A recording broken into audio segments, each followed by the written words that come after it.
سبحان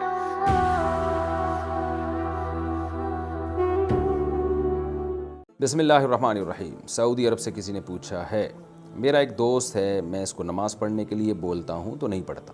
وہ بولتا ہے کہ میں نے نماز پڑھ کے دیکھ لیا، اللہ تعالیٰ کچھ نہیں کرتے، استغفر اللہ استغفر اللہ، ہم کو ہی پریشانی دیتے ہیں، وہ کبھی نماز نہیں پڑھتا۔ بہت پہلے بچپن میں نماز پڑھتا تھا، کیا اس کو اللہ تعالیٰ کی ناشکری کا گناہ ہوگا؟ کیوں نہیں ہوگا؟ اللہ تعالیٰ اس کو کھلا بھی رہا ہے، پلا بھی رہا ہے، آسمان سے بارشیں برسا رہا ہے، سعودی عرب میں رکھا ہوا ہے اللہ میاں نے اس کو۔ آج کل لوگوں کے جاب کے کتنے مسائل ہیں، اتنا کچھ تو اللہ اس کے لیے کر رہا ہے۔ یوں کہنا چاہیے کہ وہ کہہ رہا ہے میری منہ مانگی مرادیں پوری نہیں کر رہا، تو بھئی آپ کی بیسک ضرورتیں تو اللہ پوری کر رہا ہے۔ باقی اللہ ایسے اگر منہ مانگی مرادیں پوری کرنا شروع کر دے کہ اللہ یہ دے دے، اللہ نے یہ دے دیا، تو اس طرح تو سارے دعائیں مانگنا شروع کر دیں گے۔ غیب پر ایمان کا مطلب کیا ہوگا؟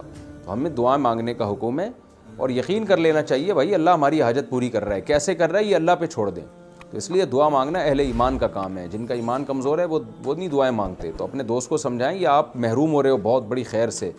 قرآن کے الفاظ دیکھو، ان الذین یستکبرون عن عبادتی سیدخلون جہنم داخرین، جو لوگ میری عبادت سے، یہاں عبادت سے مراد ہے دعا، عبداللہ بن عباس فرماتے ہیں یہاں عبادت سے دعا مراد ہے، کہ جو میری دعا سے تکبر کرتے ہیں، جو سمجھتے ہیں ہمیں دعا مانگنے کی ضرورت نہیں ہے، تو وہ جہنم میں رسوا ہو کے داخل ہوں گے، اس لیے کہ انہوں نے وہ اپنے آپ کو خود مختار سمجھتے ہیں، اپنے آپ کو اللہ کی رحمت کا محتاج نہیں سمجھتے۔ تو یہ معمولی جرم نہیں ہے، اس لیے دعا قبول ہو یا نہ ہو، نماز سے مسائل حل ہو یا نہ ہو، ہم نے نماز ہی پڑھنی ہے، اللہ سے مانگنا ہے، باقی اسباب بھی اختیار کرنے۔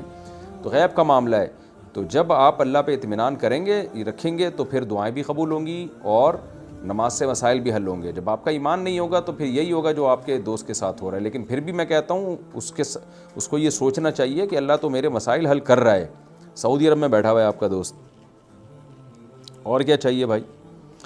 کراچی وہ ایک واقعہ ہے نا کہ ایک خاتون کار میں، بہترین لگژری کار کی ڈرائیو کر رہی تھیں، سگنل پہ گاڑی روکی، ایک تو پھٹے پرانے کپڑے والا فقیر آیا اور خاتون سے بھیک مانگی۔ خاتون نے اس کو کچھ پیسے دے دی اور کہا دعا کرنا میرے لیے۔ اس فقیر نے بولا اب لگژری کار میں بیٹھی ہوئی، اب کیا جہاز اڑاؤ گی کیا، اور کیا دعا کروں؟